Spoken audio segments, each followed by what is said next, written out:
Vijay Australia போறாருன்னு சொன்னாங்க, அது உண்மையா? ஆஸ்திரேலியாவில் நாளைக்கு 3 கிளம்ப போறாரு. திமுக தான் வந்து ராக்கெட் ரெடி பண்ணிட்டு இருக்காங்க.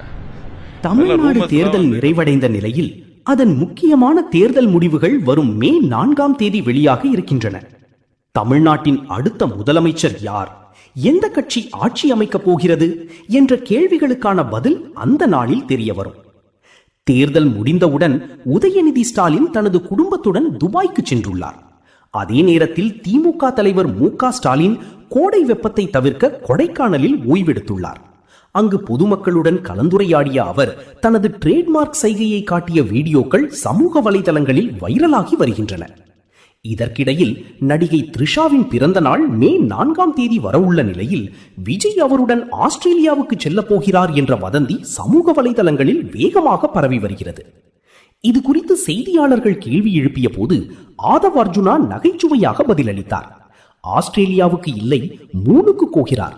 திமுக ராக்கெட் ரெடி பண்ணிட்டு இருக்கு என்ற அவரது பதில் அனைவரையும் சிரிக்க வைத்தது. மே 4ஆம் தேதி தேர்தல் முடிவுகள் வெளியாக உள்ள நிலையில் அன்றைய தினத்திற்கான திட்டங்கள் பற்றியே தலைவர் ஆலோசனை நடத்தினார் என்றும் அவர் தெரிவித்துள்ளார். தமிழ்நாட்டு மக்கள் மாற்றத்திற்காக வாக்களித்தார்களா, அல்லது திமுக ஆட்சி தொடருமா, அல்லது அதிமுக மீண்டும் ஆட்சிக்கு வருமா என்பதற்கான பதில் இன்னும் சில நாட்களில் தெரிய வரும். மே 4ஆம் தேதி என்ன ஆகப் போகிறது என்பதை நாம் அனைவரும் காத்திருந்து பார்க்கலாம்.